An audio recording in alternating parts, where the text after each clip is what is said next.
Salut, je m'appelle Vanessa Pilon et je vous souhaite la bienvenue à l'École de la vie. Un endroit, mais pas vraiment un endroit, là, c'est plus comme une émission, un balado, où l'on apprend enfin des choses qui nous sont réellement utiles pour mieux naviguer cette affaire à la fois le fun et bizarre qu'est l'expérience humaine.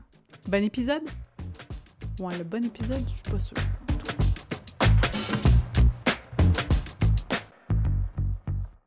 Mon sentiment d'appartenance à moi se décrit vraiment par des terres ou par la communauté, le village. C'est finalement d'avoir beaucoup de choses en commun avec les personnes puis qu'on soit en action. C'est de sentir que je suis pas toute seule, justement, à penser d'une façon. Tu sais, de se relier, de se sentir vu, reconnu, qu'on peut se soutenir vraiment les uns les autres. On dirait que, ouais, c'est vraiment ce que j'ai besoin. Puis on dirait que ça me rend comme quasiment émotive de mettre ces mots-là. Moi, ça me manque. Je pense que trouver une vraie, réelle appartenance est de plus en plus difficile. Pour moi, c'est quelque chose de vraiment important, qui est pas assez présent. De mon côté, j'ai pas besoin d'une grosse communauté pour avoir un sentiment d'appartenance. C'est plutôt le lien, la vérité du lien puis la profondeur du lien qui est important. Je suis dans la trentaine, puis je me rends compte que j'ai un sentiment profond de déconnexion, même si on a tellement plus de moyens d'être connecté à tout le monde en tout temps. Dans une communauté où est-ce qu'on a un sentiment d'appartenance, je pense que c'est ça la clé du bonheur. Je pense que le sentiment d'appartenance, c'est vraiment essentiel au bonheur. Bonjour, merci d'être de retour à l'École de la vie. C'est vraiment un grand plaisir de savoir que vous avez assez aimé le premier épisode pour être là, que vous croyez assez au projet pour être de retour. Vous avez deviné, avec ce qu'on vient d'entendre, le sujet de cette semaine, le sentiment d'appartenance. C'est drôle, hein, parce que ce mot-là, il me semble pas super sexy. On dirait que je l'aime mieux en anglais. Belonging. Je trouve ça... Tu sais, on a le don, hein, des fois en français, de rendre ça compliqué. Tu sais, belonging, là, c'est comme... On dirait que c'est un état. Un état, c'est une façon d'être. Puis on dirait que ça résonne plus pour moi en anglais. Mais, hey, c'est pas grave, on va le prendre pareil. Le sentiment d'appartenance. Merci à toutes celles, parce que... Excusez, là, les gars, mais il y a personne qui s'identifie au genre masculin là, qui a répondu à mon appel. Mais merci à toutes celles qui m'ont laissé des messages vocaux, qui ont accepté de partager sur le sujet. Je trouve ça vraiment, vraiment riche de mettre nos voix ensemble parce que pour cette semaine encore, j'ai pas d'invité officiel. Ça commence à partir du prochain épisode parce que je vais aller à un studio enregistrer avec des gens que j'ai vraiment envie et très hâte de vous présenter. Mais bref, je suis encore toute seule, mais pas 100% toute seule. On commence à vous entendre. Puis c'est ça que je trouve le fun aussi dans le projet de l'École de la vie, c'est que pour beaucoup de gens, j'ai entendu la semaine dernière cette affaire-là de cette envie d'appartenir à quelque chose de plus grand. Puis je trouve ça vraiment le fun. Puis c'est un peu ce qui m'a amené vers le deuxième sujet parce que j'avais pas prévu ça pantoute, là. Moi, je pensais parler d'ego cette semaine, mais on dirait que ça s'est imposé de soi, la fameuse appartenance, parce que pour moi, je vous l'avoue, là, c'est vraiment une quête qui fait partie de ma vie depuis les dernières années. Peut-être même une carence. Je sens que je suis carencée au niveau du sentiment d'appartenance. Puis peut-être que vous aussi, vous la ressentez, cette affaire-là, tu sais, on est entouré, d'être avec du monde, mais de se sentir quand même seul, de chercher c'est quoi notre vraie place dans le monde. Tu sais, est-ce que, tu sais, que ce soit parmi notre famille, parmi nos amis, tu sais, de sentir qu'on n'a pas, comme une pièce de casse-tête, on est comme, on dirait, j'ai pas trouvé 100% c'est où que je fit pour vrai dans la vie. Je sais pas si pour vous, ça résonne, là. On dirait que c'est quelque chose pour moi qui fait vraiment partie de ma vie, puis que, donc, je suis à la recherche de cet endroit-là où je vais réellement appartenir. Puis je vous avoue que j'ai pas encore trouvé cette place-là. Il y a des auteurs que j'ai lus sur le sujet parce que là, vous allez commencer à apprendre à me connaître. Là, moi, quand j'ai un problème dans la vie, je vais aller voir des thérapeutes, je vais l'explorer, mais aussi, je fais énormément de lecture. Pour moi, c'est comme une façon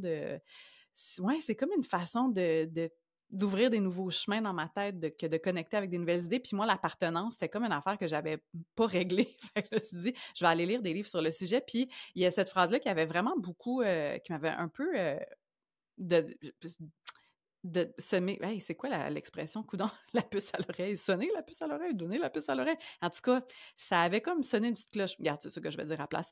Que l'absence d'appartenance, c'est la grande blessure silencieuse de notre époque.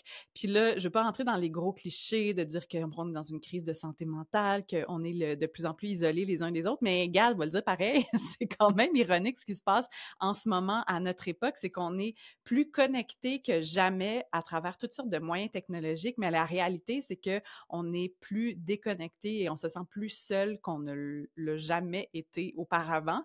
Là, c'est pas juste un « Hey, j'ai cette impression-là qu'on est un peu plus déconnecté ». Je pense que c'est un ressenti que beaucoup de gens ont présentement, mais il y a aussi énormément de statistiques qui le prouvent, particulièrement pour la plus jeune génération. Là, je dirais, mettons, les de 15 à 34 ans, là, les statistiques sont assez choquantes. Là. Il y a à peu près le quart pas à peu près, il y a le quart de ces adultes-là, de ces jeunes adultes et adolescents qui n'affirment avoir aucun ami, genre aucun, zéro, là, comme pas d'amis, du tout. Et un jeune adulte sur 4, donc jusqu'à 34 ans, là, la tranche d'adultes un peu plus jeunes, qui affirme se sentir seul. Fait que ça, c'est quand même beaucoup de monde sur la planète. Et puis là, on peut se dire, ben, coudonc, c'est quoi notre problème? Mais il y a aussi toute la vie moderne, la vie actuelle qui est organisée de cette façon-là. Tu sais, on a juste à penser à nos habitudes de vie, à l'urbanisme. Tu sais, les villes, j'écoutais un urbaniste sur le sujet il y a quelques années qui faisait remarquer à quel point juste notre manière de construire les villes nous isole. Tu sais, avant, il y avait la notion de, tu sais, le perron avant, là, le monde, il s'assoyait sur leur perron, puis il regardait des affaires passer, puis ça créait ces espèces de lieux de rencontres impromptues, alors que maintenant, notre vie, toute notre maison est organisée pour ceux qui sont en banlieue et pas en ville, là, mais tu sais, dans la cour arrière, puis même à Montréal, c'est un peu ça, là, c'est vraiment en arrière. Les façades, les espaces publics sont plus... c'est plus un endroit où on se rend compte, on est comme plus à l'aise avec ça, on dirait, moi je pense aussi à mon mode de vie, avec la voiture, évidemment, qui prend malheureusement beaucoup de place, puis ça, j'en reparlerai dans un autre épisode, mais habiter à la campagne, ça vient aussi avec ça, là, avec l'utilisation de la voiture, puis être un petit peu isolé, mais en tout cas, donc, je pense qu'il y a beaucoup de choses autour de nous dans notre façon de fonctionner qui nous amènent à être un peu isolés. Mais au-delà d'être isolés, je pense que le besoin en dessous de ça, c'est vraiment l'appartenance. Fait que, tu sais, oui, nos vies nous isolent, mais en dessous de ça, c'est comme chercher notre place dans le monde. Puis je pense que c'est, comme je disais, c'est une blessure que beaucoup de gens portent, dont moi, comme de pas trouver où j'appartiens. Puis on le sait, là, on a besoin de ça, les humains, pour fonctionner. Ça a été longtemps gage de survie que d'appartenir à un groupe. Et je trouve que la grande tragédie là-dedans, l'affaire la plus triste, c'est qu'on veut tellement appartenir qu'on accepte le sentiment d'appartenance conditionnelle. Puis là, ça a l'air gros dit de même, mais tu sais, on est, je pense, tout le monde familier un peu avec ce feeling-là de se dire, de penser que notre appartenance à un groupe, à une société, à une famille, ou l'amour qu'on va nous porter est conditionnel. Puis ça, on l'apprend dès qu'on est jeune, tu sais, à travers notre famille, que certains comportements sont acceptables et d'autres le sont moins. Donc, si on veut pas être rejeté, ben on a à agir d'une certaine manière, et c'est confirmé après ça de façon plus large à l'école, dans la société, que ben il y a des parties de nous qui sont moins acceptables. Fait qu'il faut les dissimuler ou les contrôler ou les changer. Puis on bâtit notre appartenance à des groupes de façon conditionnelle. Puis ça, c'est vraiment... c'est là, en tout cas pour moi, qu'une grande partie de la blessure prend naissance, prend racine. Puis je remarque ça des fois quand je suis avec des gens, pas des amis proches, mais tu sais, du monde avec qui je m'entends bien, puis on a des affaires en commun, puis on va souvent tomber rapidement dans le potinage. Puis tu sais, c'est comme une affaire crunchy. On dirait qu'on aime ça quand même, les humains. Puis depuis quelques années, ce que je remarque avec ça, je pense que c'est notre façon maladroite d'essayer de cultiver notre sentiment d'appartenance. Tu sais, on est avec du monde, là, puis on se dit, on parle de quelqu'un qui est pas là, ben c'est comme de se dire: «Hey, nous, on est dans un petit groupe, là, puis on appartient à ce groupe-là, puis la personne qui est pas là, contre qui on parle présentement, ben ça nous permet de valider notre espèce d'appartenance». C'est vraiment je trouve ça beau, en fait, maintenant quand je vois quand j'entends du monde patiner, tu sais, puis des fois, j'embarque là-dedans, là. Hey, je suis pas parfaite, là. Tu sais, un petit potin, des fois, c'est quand même... Il y a quelque chose de satisfaisant dans la nature humaine. Mais en tout cas, le patinage, je trouve que c'est quelque chose de vraiment, vraiment évocateur sur notre désir d'appartenir à quelque chose puis nos tentatives maladroites. Puis aussi, on va essayer d'appartenir à des groupes conditionnels, tu sais, je pense aux équipes sportives, puis là, regarde, c'est peut-être aussi parce que moi, j'aime pas le sport vraiment, mais je le remarque avec des gens qui s'investissent justement dans des pratiques sportives, tu sais, il y a quelque chose là-dedans, dans les parcours spirituels aussi, tu sais, dans des sous-cultures. Bref, je le vois beaucoup, ce sentiment d'appartenance-là qui est recherché et qui, des fois, est comme déçu. Tu sais? Puis, moi, ce qui m'a éclairé beaucoup dans les dernières années je dis beaucoup les dernières années, là, c'est parce que vous allez comprendre que ça fait longtemps que je me questionne là-dessus, que j'essaie de comprendre où est-ce que je vais trouver mon sentiment d'appartenance dans la vie. Et je pense que ce qui s'est vraiment éclairé pour moi, c'est quand j'ai commencé la lecture d'un livre fantastique qui est peu connu. Tu sais, des fois, les gens, on parle de belonging, d'appartenance, puis le monde va souvent penser à Brené Brown, qui s'est beaucoup exprimé sur le sujet, qu'on aime d'amour, là. Brené Brown, c'est comme la matante qu'on aimerait tous avoir. Pas qu'elle est une matante, là, mais en tout cas, pour moi, avec ma tranche d'âge, on dirait qu'elle a cette énergie-là de la matante un peu funky, là, qui dit des affaires vraiment intéressantes. Bref, j'adore Brené Brown. Là n'est pas le sujet, mais je voulais revenir sur un livre que j'ai adoré, qui a complètement fait exploser ma conception de l'appartenance. Puis je pense que pour vous aussi, ça risque de vous ouvrir complètement une nouvelle perspective sur ce sentiment d'appartenance qu'on recherche. Le livre, c'est Belonging. Je vous le montre, là. D'ailleurs, excusez, là, j'ai une pensée en arborescence, là, des fois, il faut que je me ramène ça traque, mais je veux juste faire une petite parenthèse. Les gens qui regardent en vidéo ce balado, je l'enregistre vidéo pour la forme, là, juste pour aller chercher des extraits, mais de grâce, ben, en même temps, faites ce que vous voulez, là, mais écoutez-le, allez marcher dehors, installez-vous pas, je fais pas une émission de télé, là, je suis pas grimée, le cadrage est un peu tout croche, je regarde pas la caméra, mon but, c'est de vraiment vous parler. Fait que vous avez le droit de me regarder, mais c'est peut-être pas la vidéo la plus intéressante en ville. Fait que mettez-moi dans vos oreilles, là, puis allez marcher, allez regarder des fleurs. En tout cas, bref, la parenthèse est fermée. Je vous montre le livre aux gens qui regardent en vidéo. Vous allez voir la couverture. Belonging, c'est de Toko Pat Turner, qui est une autrice canadienne fascinante, qui a vraiment une plume très, très sensible. Je vous parle de ça parce que dans Belonging, moi, ça m'a attiré. Là. J'ai vu ce titre-là, j'ai fait, ça y est, elle va m'apporter la solution à mon manque de sentiment d'appartenance. Et elle dit quelque chose qui m'a radicalement changé la perspective. Je vais vous le lire, OK, parce que c'est pas mes mots, là, mais je pourrais me les approprier, mais je vais remettre à Tokopa ce qui revient à Tokopa. Elle a écrit « La plupart des gens considèrent l'appartenance comme un lieu mythique et passent leur vie à le chercher en vain. Mais si l'appartenance n'était pas du tout un lieu et s'il s'agissait d'une compétence perdue ou oubliée. » OK. Là, quand on parle de lieu, c'est plus...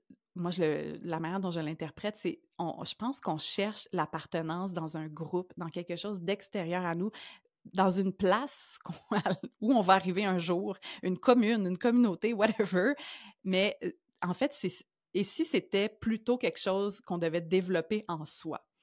Et ça, moi, je trouve ça vraiment fascinant parce que même à travers vos messages vocaux, tu sais, ça revenait souvent de dire « Ah, j'ai le goût de déménager dans un village ou depuis que j'habite dans un village, tu sais, je sens ce sentiment d'appartenance-là qui se développe. » Tu sais, on est beaucoup peut-être, ben, je dis beaucoup, peut-être pas pantoute, là, mais je sens autour de moi ce désir-là, tu sais, cette espèce de fantasme de peut-être, tu sais, partir une commune, genre de petites, les éco-communautés, de s'acheter un terrain, d'avoir des petites maisons proches, des aires communes et tout ça. Tu sais, on se dit, coudonc, si c'était ça, l'appartenance, tu sais, si on pouvait appartenir à ce genre de lieu-là, mais Là, moi, ce que je veux explorer aujourd'hui, c'est, mettons, là, avec nos modes de vie, nos maisons en banlieue, nos vies avec des chars, nos vies isolées sur les réseaux sociaux, tout ça, là, si, malgré tout ça, on arrivait à cultiver notre sentiment d'appartenance.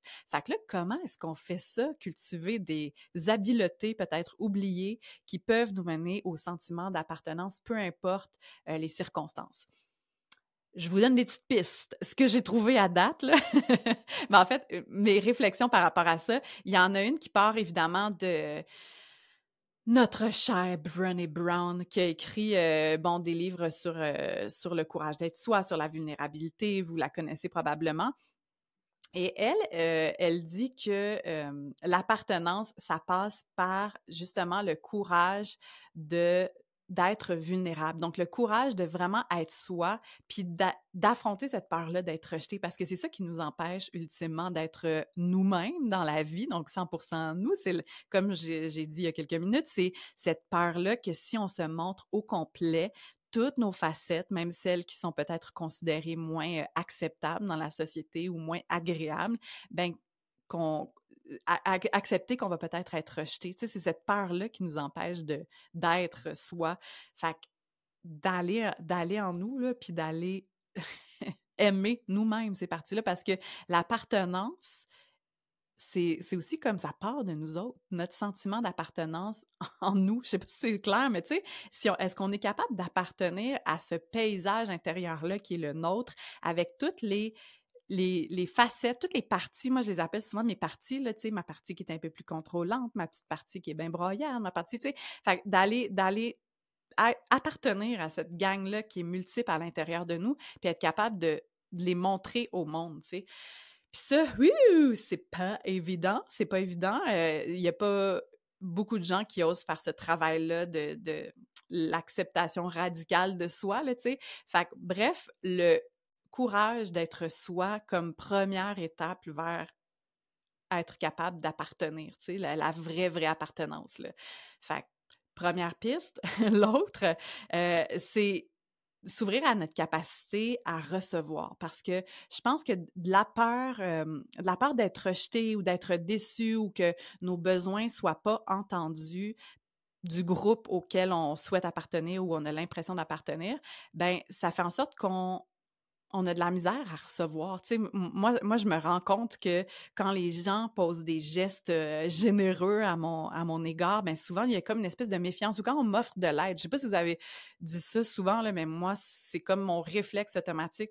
Quand on m'offre de l'aide, ben je dis « Ah non, non, je suis correct, c'est bon. » Tu sais, c'est comme de rejeter l'aide tout de suite, de pas en demander, de penser qu'on est capable de s'arranger tout seul. Tu sais, je sais pas si vous autres, ça résonne, là, cette affaire-là, mais c'est vraiment une espèce de mécanisme de défense qu'on a construit pour se faire croire qu'on n'a pas besoin des autres, puis de venir reconnecter avec cette partie-là qui a besoin des autres, qui a besoin d'aide, qui a envie de connecter, qui a envie de recevoir, puis qui a envie de donner aussi. C'est vraiment une affaire qui est engourdi, qui est vraiment... En tout cas, moi, ça, pour moi, c'est vraiment engourdi parce que j'ai peur d'avoir mal, j'ai peur d'être déçue, j'ai peur qu'on me dise non, j'ai peur de penser que je peux compter sur quelqu'un puis que la personne ne soit pas là en retour. Fait que de s'ouvrir à notre capacité à recevoir. Donc, de s'ouvrir à la joie aussi, parce que quand on veut engourdir la potentielle peine, se protéger de la potentielle peine, de la potentielle déception, bien, on s'engourdit face à la potentielle joie aussi. On devient juste un peu plus engourdi. Fait que je pense aussi que ça se dit désengourdir, de commencer à ressentir, vraiment à recevoir, à ressentir. C'est comme laisser baisser, laisser tomber son armure, là.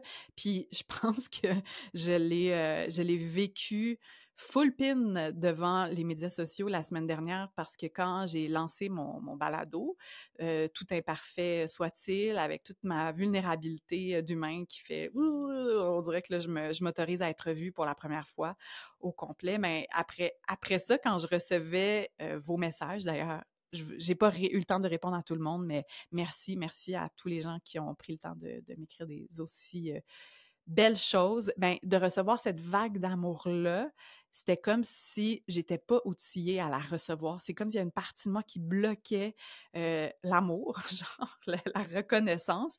Puis je l'ai vraiment, vraiment ressenti pour la première fois, comment je m'étais protégée dans les dernières années. Fait que, ouais, je vous invite à peut-être connecter à cette partie-là de vous qui n'ose pas ressentir et recevoir au complet. Tu sais, genre, c'est quoi les mécanismes de protection qui vous aident à vous protéger d'un potentiel rejet? Food for thought, comme ils disent. Et aussi, à travers le sentiment d'appartenance, il y a cette idée de notre contribution unique. Tu sais, qu'est-ce qu'on a, nous, à apporter dans la grande toile du collectif, mettons, ou du groupe auquel on souhaite appartenir? Qu'est-ce qu'on a à apporter? Parce que dans l'appartenance conditionnelle, on dirait qu'il y a quelque chose dans essayer de fitter, essayer d'aplanir ce qui nous rend unique, ce qui fait qu'on sort un petit peu du lot. C'est comme si ces parties-là n'étaient pas bienvenues face aux autres, puis de reconnecter à ces bouts-là de nous qui sont peut-être pas partagés par les autres gens du groupe auquel on appartient, mais c'est vraiment quelque chose aussi...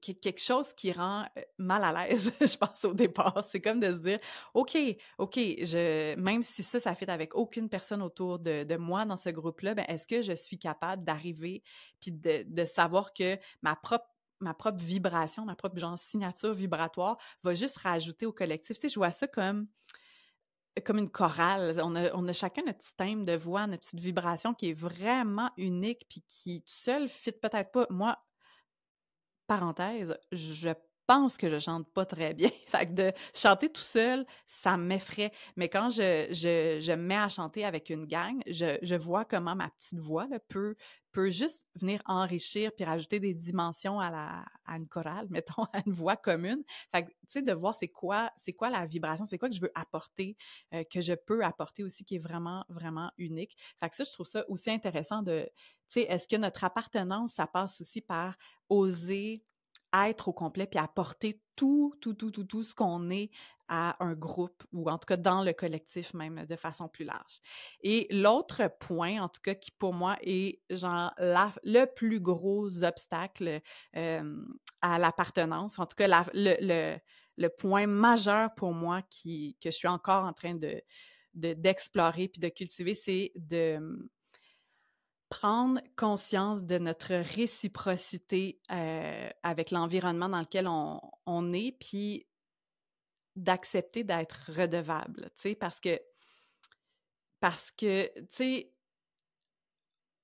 on a l'impression qu'on est séparés. Je sais pas si vous le voyez de même, là, mais tu sais, on se croise dans la rue, on est comme, il y a moi, puis il y a toi, puis comme on est deux entités complètement séparées, puis là, on se croise, puis c'est comme si on vivait nos petites vies en silos séparés, puis c'est comme le construit social, le construit culturel qu'on s'est fait de plein d'entités séparées qui se croisent, qui des fois se rencontrent, mais quand on repart chacun de notre bord. Puis c'est comme si c'était super inconfortable de sentir cette interconnexion-là, parce que l'interconnexion entre nous, ça amène à l'interdépendance, mettons, de se dire que nos choix de vie vont avoir un impact sur les autres. Je ne sais pas si vous comprenez ce que j'essaie de vous dire, mais l'interdépendance, c'est de reconnaître qu'on dépend de l'environnement, de la planète au complet, tu sais, quand il y a eu la COVID, là, cette affaire qui s'est passée, ben on était un petit peu dépendant de ce qui se passait ailleurs. Tu sais, on a vu comment, même si on met des frontières puis qu'on dit ça, c'est un pays, puis ça marche pas de même, là, l'air circule. Même si on pense qu'on est séparés, il y a quelque chose quand même qui nous unit, là, c'était physique, là, mais au-delà de ça, il y a quelque chose aussi dans l'interconnexion de tout ça. Tu sais, l'écosystème, là, quand il y a un bout de l'écosystème qui est déséquilibré, ben ça a un effet sur tout le reste, tu sais. Puis de juste se connecter puis accepter cette réalité-là qui est vraiment inconfortable. Je vous donne un exemple, OK, de peut-être, parce que vous dites peut-être, genre, voyons, eh bien, as-tu pris des psychédéliques, cette fille, pour nous parler de l'interconnexion puis de l'interdépendance? La réponse est oui, j'ai pris beaucoup de psychédéliques, mais là n'est pas la question. Ah, je vais mettre un doute, mettons, vu que c'est peut-être pas légal. J'ai peut-être pris des psychédéliques à quelques reprises, mais bref, parenthèse, on n'ira pas là aujourd'hui, mais l'interconnexion, c'est vraiment quelque chose aussi de physique. Je vous donne un exemple. Il y a un livre fascinant qui s'appelle 10% humain. Je ne sais pas s'il a été traduit en français, mais en anglais, regarde, la traduction est facile, 10% human. Mais c'est ce que j'ai retenu de ce livre-là, OK? C'est juste que 10% de nos cellules sont en fait des cellules humaines. Tu sais, tout le reste de ce qui nous constitue, ce sont des micro-organismes, ce sont des choses qu'on est allé chercher à travers notre alimentation qui provenaient pas de nous. Fait que juste 10% des cellules, tu sais, 10% de... Vous checkez votre corps, là, vous checkez là, ce que vous considérez être vous. Il y a juste une cellule sur 10 parmi tout ça qui est réellement d'origine humaine. Le reste, c'est soit des micro-organismes, des affaires que vous êtes allés chercher en mangeant. Ce qu'on est, c'est pas ce qu'on est. En tout cas, c'est peut-être flou comme notion, mais moi, en tout cas, juste de penser à ça, ça vient un petit peu flouter justement la frontière entre moi, entre les autres, entre moi et l'environnement. Tu sais, quand on mange quelque chose, là, je veux dire, il y a les petites molécules qui s'en vont qui vont être... Tu sais, le calcium, mettons, là, on produit pas ça, les humains, du calcium. Fait que c'est ce qu'on mange qui va... Fait qu'on va aller chercher les petites particules de calcium, on va aller les prendre pour les mettre dans nos os, là, finalement. Fait qu'on devient ce qu'on mange. Moi, ça, juste cette notion-là, je sais pas si ça vous fait un peu exploser le cerveau, mais moi, j'ai besoin d'une petite respiration quand je pense à ça. Puis, on dirait que ça vient vraiment fucker mon cerveau parce que c'est vraiment pas comme ça qu'on a appris à penser culturellement. Fait que je vous invite à vous asseoir avec cette petite notion-là, puis peut-être aller triper là, ou aller méditer avec ça, de juste cette illusion-là de séparation, puis de se dire pourquoi est-ce qu'on cultive cette illusion-là de séparation, pourquoi c'est plus confortable de se dire qu'on est tous séparés puis que nos gestes n'ont pas d'impact. Bien justement, c'est parce que ça nous permet d'agir sans penser à l'impact de nos gestes sur les autres. Puis moi, ça, je trouve ça vraiment intéressant parce que ça implique une notion de responsabilité. Tu sais, ça nous permet c'est quand on n'est pas... Quand il n'y a pas d'impact sur nos gestes, ça nous permet d'avoir une relation super abusive avec la nature, par exemple, ou ça nous permet de se dire « Hey, moi, je vais m'acheter du linge qui coûte 4 piastres, neuf, là, de compagnies que je ne vais pas nommer, mais bref, des compagnies de fast fashion. » Puis de se dire je ne penserai pas aux impacts de mes choix-là parce que, mettons, juste le fast fashion, prenons juste cet exemple-là. Tu sais, si on achète des vêtements qui coûtent presque rien, qui sont fabriqués donc dans des conditions et dans des façons de faire qui sont probablement pas respectueuses de l'environnement, qui sont probablement pas respectueuses de l'être humain, mais si on est déconnecté de l'impact de ces choix-là, ben all good in the hood, on peut continuer à en acheter du linge, puis c'est le fun, c'est bien plus le fun d'exister de même. Mais là, si on se met à connecter à l'impact de nos choix, mettons, puis à se dire « Wow, il y a quelqu'un de l'autre bord de la planète de bord qui travaille dans des conditions de misère. Ces vêtements-là sont produits avec des impacts considérables sur l'environnement. On pense juste à la teinture qui s'en va dans l'eau, les produits chimiques. En tout cas, si on commence à connecter à l'impact de nos choix, pas super confortable, cette idée-là. Puis je pense que c'est pour ça qu'on ne se permet pas de ressentir l'interdépendance puis l'interconnexion entre nous, puis qu'on se dit, ben, coudonc, moi, je fais mes petites affaires. Je fais mes petites affaires, me mêle de mes petites affaires, puis tout va bien. Fait que de commencer à connecter à cette interdépendance-là et aussi à ressentir la peine du monde. Tu sais, là, je pense que pour beaucoup de gens, en ce moment, ce qui se passe de l'autre côté, je vais dire dans le conflit israélo-palestinien, juste de voir la souffrance humaine qui ressort de ça, mais moi, mon réflexe, puis je sais pas pour vous, mais c'est de fermer ça, c'est de pas checker les nouvelles, c'est de « Hey, je vois une vidéo, puis là, je la ferme tout de suite. » Je suis comme « Non, on s'en va pas là, ça fait ben trop mal. » Ça fait ben trop mal. Puis c'est comme ça qu'on mène nos vies, de se couper de la souffrance des autres parce que ça fait ben trop mal. Puis c'est correct, on peut pas constamment être dans cet état-là, d'être happé par la souffrance du monde, mais je pense que c'est important des fois de se permettre de ressentir cette connexion-là, de ressentir qu'on n'est pas séparés, puis que quand des gens souffrent, ben il y a une partie de nous quelque part qui souffre aussi. Quand la planète roche parce que on n'en prend pas vraiment soin, disons-le de façon polie, ben ultimement, on va en souffrir de ça. Fait que, tu sais, de ressentir cette souffrance-là, c'est comme le premier pas vers ce qui nous relie. Puis, j'affectionne particulièrement gardez dans ma gang, là, Joanna Macy, qui est une militante écoféministe très liée dans le bouddhisme qui a fait du travail aussi avec l'écologie profonde, le Deep Ecology, qui est un mouvement qui me fascine aussi. Elle a amené cette perspective-là de comment être dans le monde. Tu sais, je vous parle beaucoup de ça, là, tu sais, de mon désir de travailler dans le monde, de mettre des choses dans le monde qui sont utiles, de servir plus grand que moi. Puis ça m'a beaucoup éclairé de lire le travail de Joanna Macy. Peut-être que ça vous tente pas de plonger là-dedans, fait que je vous le résume, là. Moi, c'est ma job. Je vous résume des livres. Ben, vous n'avez pas nécessairement besoin des lire, mais tu sais, je vous offre un petit concentré. Mais bref, le travail qui relie de Joanna Macy, c'est sa façon de dire comment est-ce qu'on peut transformer notre monde en 4 étapes. Regarde, on aime ça, nous autres, les humains, là, quand on résume ça en 5 étapes simples. Là. On veut des recettes, nous autres. On veut que ça aille vite. Fait que les 5 étapes du travail qui relie de Joanna Macy, c'est étape 1. Je vous le lis, là, tu sais, ça vient pas de moi, puis c'est pas nécessairement comme ma perspective à 100%, mais déjà, je trouve que c'est intéressant d'aller explorer ce point de vue-là. Étape 1 pour commencer un travail qui est relié aux autres, c'est s'ancrer dans la gratitude. Donc, dans la gratitude de ce qu'on a, être dans la reconnaissance de ce qui est. Tu sais, c'est comme la première étape, là, avant de se choquer. Il faut être un peu reconnaissant de notre privilège, reconnaissant de tout ce qu'il y a, de la générosité de la terre, whatever, de se connecter à la gratitude. C'est comme notre ancrage qui nous permet après ça d'aller... C'est vraiment comme nos racines là, pour aller dans quelque chose de plus difficile. Tu sais, c'est... Quand il y a du vent, là, quand il y a des tempêtes, ben, si on est bien enraciné, là, si on est bien ancré, ben, ça nous permet de ne pas vaciller, tu sais. Fait que, bref, notre ancrage, c'est vraiment la gratitude. Puis à partir de là, qu'est-ce qui pousse, c'est honorer notre peine pour le monde.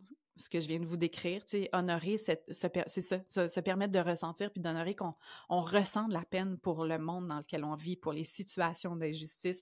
Donc, vraiment de s'autoriser à vivre cette peine-là et ce deuil, je dois dire, tu sais, c'est douloureux des fois de connecter avec ce qui se passe dans le monde. Fait que de se désengourdir, parce que, mais le fun, l'alcool puis Netflix, mais tu sais, d'aller vraiment regarder ce qui se passe, de voir ce qui marche pas pour nous dans le monde, puis être touché par des situations, changer notre regard à partir de là, ça c'est l'étape 3, changer notre regard, et ensuite aller de l'avant. C'est ça qu'on dirait qui est le moteur, je pense, pour l'action, donc d'être impliqué dans notre monde, parce que je pense que c'est un peu ça qui se passe présentement. C'est comme si c'était tellement gros, tellement douloureux que c'est comme plus facile de zoner out, puis de s'engourdir par rapport à ça, puis de faire un peu comme si ça n'existait pas, puis de juste aller cultiver notre petit jardin, là, puis de faire comme de la merde. Je vais aller juste cultiver mon propre bonheur, puis c'est là-dessus que je peux avoir une emprise, puis ça va être tout, tu sais. Puis effectivement, je pense que des fois, il faut être là-dedans, parce que c'est difficile. Il faut retourner dans son propre jardin, puis se dire, hey, ça va être ça pour l'instant, on va prendre soin de mes fleurs, de ce qui m'entoure, puis je retournerai dans le monde après. Mais je pense que on peut pas juste fonctionner dans ce mode-là. Je pense que c'est nécessaire si on veut collectivement changer les choses, si on veut... J'arrête pas, hein, je vais le lâcher à un moment donné, mais si on veut créer le plus beau monde qu'on sait qu'il est possible de créer, ben il faut se permettre de ressentir. Bref, reconnecter à l'interdépendance. Je pense que c'est une grande clé dans notre recherche d'appartenance. Puis, je veux vous envoyer vers un exercice. En fait, c'est une méditation.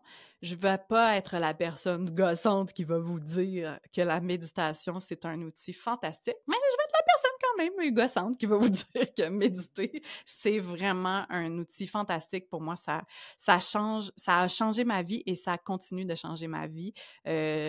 Disclaimer, là, honnêtement, je ne médite pas tous les jours. J'aimerais vraiment ça.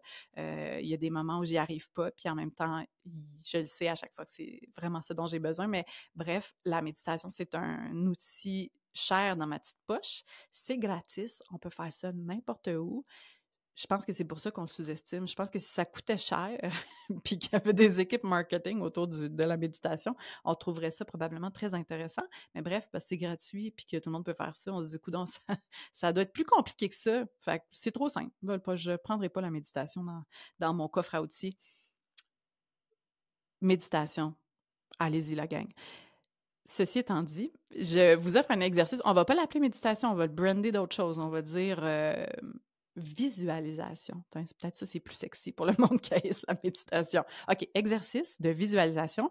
Je ne vais pas vous le guider en direct parce que je n'ai jamais fait ça, puis j'ai l'impression que je serais très, très awkward. En même temps, peut-être que je pourrais cultiver ma voix suave et de méditation. Mais je vais vous inviter à le faire à votre rythme, si vous avez le goût, après ce balado, pendant, hey, vous êtes libre, d'imaginer.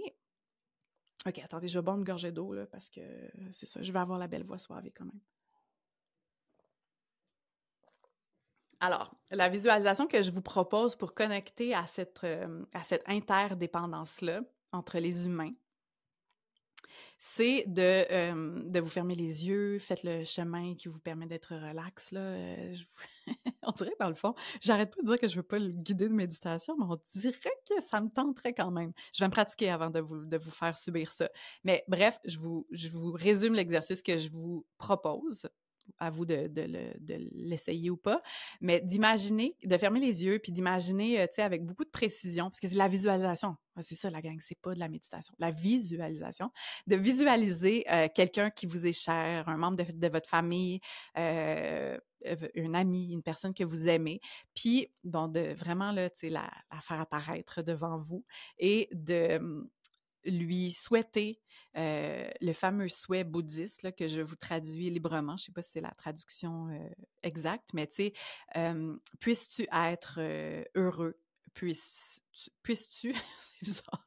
Dans le fond, soit. Je te souhaite d'être heureux. Je te souhaite d'être en santé, d'être en sécurité et de trouver la paix.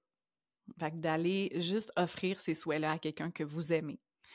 Puis là, de remarquer qu'est-ce que ça génère en vous. Tu sais, genre, d'offrir de l'amour, là, finalement, c'est un peu ça, là, c'est un package d'amour.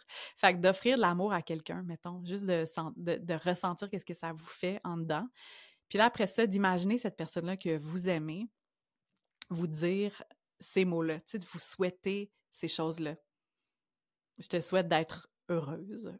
Je te souhaite d'être en santé, d'être en sécurité. Je te souhaite d'être en paix. Hey, je sais pas pour vous, mais moi, juste ça, ça donne envie de broyer. C'est comme un besoin tellement présent, là, en tout cas.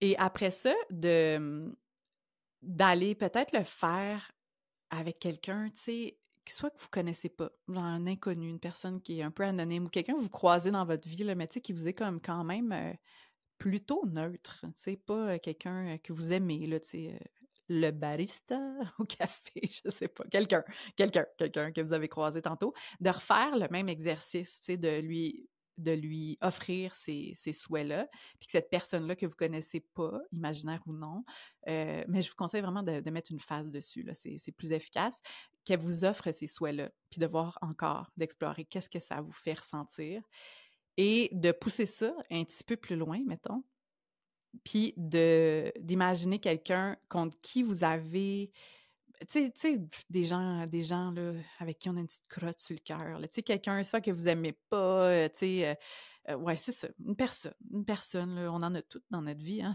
avec qui on n'a pas réglé ça, là.